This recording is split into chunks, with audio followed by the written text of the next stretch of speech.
ଲିଖନୀରେ କାହାଣୀ। ଆଜିର ଗଳ୍ପ ଟୋପିବାଲା। ଜଣେ ଟୋପିବାଲା ଥିଲା। ସେ ତା ମୁଣ୍ଡରେ ଗୋଟିଏ ଟୋପି ପିନ୍ଧିଥିଲା। ଦିନେ ସେ ଗୋଟିଏ ଟୋକେଇରେ ଟୁକିଏ ରଙ୍ଗ ବିରଙ୍ଗର ଟୋପି ନେଇ ବିକିବାକୁ ଯାଉଥିଲା। ଖରାରେ ଦେହ ମୁଣ୍ଡ କଣ ହୋଇଯିବାରୁ ସେ ଗୋଟିଏ ଗଛ ଛାଇ ତଳେ ବିଶ୍ରାମ ନେଲା। ଗଛ ମୂଳକୁ ଆଉଜି ବସୁ ବସୁ ନିଦ ଲାଗିଯିବାରୁ ସେଠାରେ ସେ ଶୋଇ ପଡ଼ିଲା। ସେଇ ଗଛ ଡାଳରେ କେତେ ଗୁଡ଼ିଏ ମାଙ୍କଡ଼ ଥିଲେ।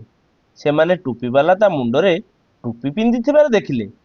ସେଇଭଳି କେତେ ଗୁଡ଼ିଏ ଟୋପି ଟୁକେଇରେ ଥିବାର ମଧ୍ୟ ଦେଖିଲେ। ସେମାନେ ତଳକୁ ଓହ୍ଲେଇ ଆସି ଟୁକେଇରୁ ଗୋଟିଏ ଗୋଟିଏ ଟୋପି ନେଇ ନିଜ ନିଜ ମୁଣ୍ଡରେ ପିନ୍ଧି ଗଛ ଉପରକୁ ଚଢ଼ିଯାଇ ମନ ଖୁସିରେ ଡିଆଁ ଡୁଇଁ କଲେ। କିଛି ସମୟ ପରେ ଟୋପିବାଲାର ନିଦ ଭାଙ୍ଗିଗଲା। ସେ ଦେଖିଲା ତା ଟୋକେଇରେ ଗୋଟିଏ ହେଲେ ଟୋପି ନାହିଁ। ଉପରକୁ ଚାହିଁ ଦେଖିଲା ମାଙ୍କଡ଼ମାନେ ସବୁ ଟୋପି ପିନ୍ଧି ଗଛ ଡାଳରେ ଡିଆଁ ଡୁଇଁ କରୁଛନ୍ତି। ସେ ମାଙ୍କଡ଼ମାନଙ୍କୁ ନେହୁରା ହୋଇ ତା ଟୋପି ଗୁଡ଼ିକୁ ମାଗିଲା। ମାତ୍ର ମାଙ୍କଡ଼ମାନେ ତା କଥାକୁ କାନ ଦେଲେ ନାହିଁ।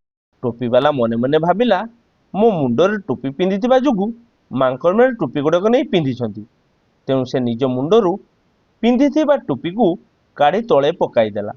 ମାଙ୍କଡ଼ମାନେ ଏହା ଦେଖି ସେମାନେ ଟୋପି ଗୁଡ଼ାକୁ ମଧ୍ୟ ତଳକୁ ଫୋପାଡ଼ି ଦେଲେ।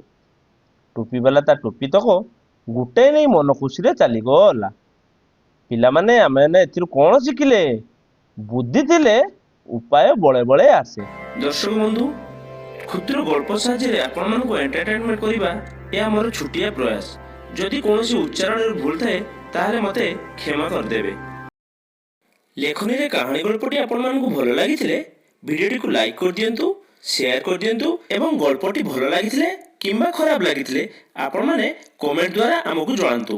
ଆପଣମାନଙ୍କର କମେଣ୍ଟ ଆମ ପାଇଁ ବହୁତ ଗୁରୁତ୍ୱପୂର୍ଣ୍ଣ। ଦର୍ଶକ ବନ୍ଧୁ, ଏମିତି ଭଲ ଭଲ ଗଳ୍ପ ଶୁଣିବାକୁ ଚାହୁଁଥିଲେ ଚ୍ୟାନେଲଟିକୁ ସବସ୍କ୍ରାଇବ କରିଦିଅନ୍ତୁ ଏବଂ ପାଖରେ ଥିବା ବେଲ୍ ଆଇକନଟିକୁ ଦବାଇ ଦିଅନ୍ତୁ, ଯାହାଫଳରେ ଭିଡ଼ିଓର ପ୍ରଥମ ନୋଟିଫିକେସନ ଆପଣ ପାଇପାରିବେ। ଦର୍ଶକ ବନ୍ଧୁ, ପୁଣି ଆଉ ଥରେ ଦେଖା ହେବ ଲେଖନୀର କାହାଣୀରେ ଆଉ ଗୋଟେ ଅଧ୍ୟାୟରେ। ସେ ପର୍ଯ୍ୟନ୍ତ ରହୁଛି, ନମସ୍କାର।